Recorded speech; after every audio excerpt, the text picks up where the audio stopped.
টলিপাড়ায় একদিকে যেমন সম্পর্ক গড়ার খবর সামনে আসছে, ঠিক তেমনি অনেক মিষ্টি জুটির সম্পর্ক ভাঙার খবরও শোনা যাচ্ছে। কদিন আগেই বিচ্ছেদের খবর সামনে এসেছে জয়জিৎ, শ্রেয়া, অঙ্কিতা, প্রান্তিক সহ আরও অনেকের। এবার আরও এক জনপ্রিয় জুটির আইনিভাবে বিচ্ছেদের খবর সামনে এলো। বহুদিন থেকেই তাদের মনোমালিন্যের কথা সামনে আসছিল, এমনকি আলাদাও থাকছিলেন দুজনে। তবে প্রকাশ্যে কখনো তারা একে অপরের বিরুদ্ধে মুখ খোলেননি।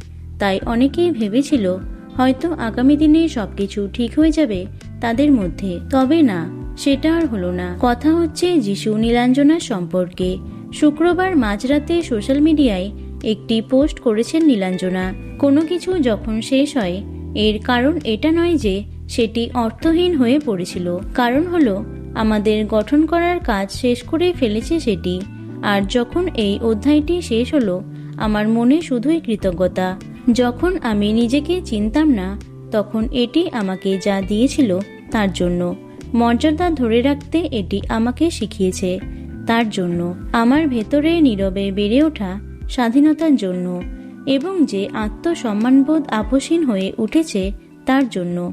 আমি এখানে আমার কণ্ঠস্বর খুঁজে পেয়েছি।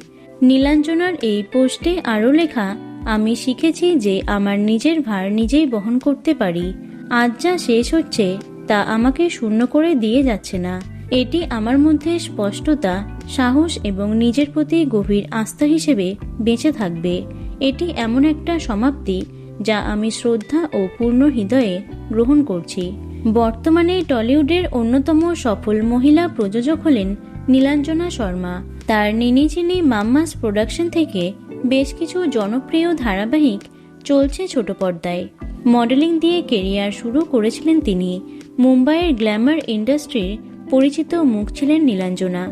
তবে ভালোবাসার টানে সবকিছু ছেড়ে যিশুর সঙ্গে সংসার পেতেছিলেন তিনি। 2024 সালের মাঝামাঝি করে তাদের সম্পর্ক ভাঙনের খবর সামনে আসে। বিয়ের 22 বছর পর কি তাহলে আইনি পথে হেঁটে আলাদা হলেন তারা? নীলাঞ্জনার করা পোস্ট তো সেই কথাই বলছে। তো বন্ধুরা, এ বিষয়ে তোমাদের কি মতামত অবশ্যই কমেন্টে জানিও।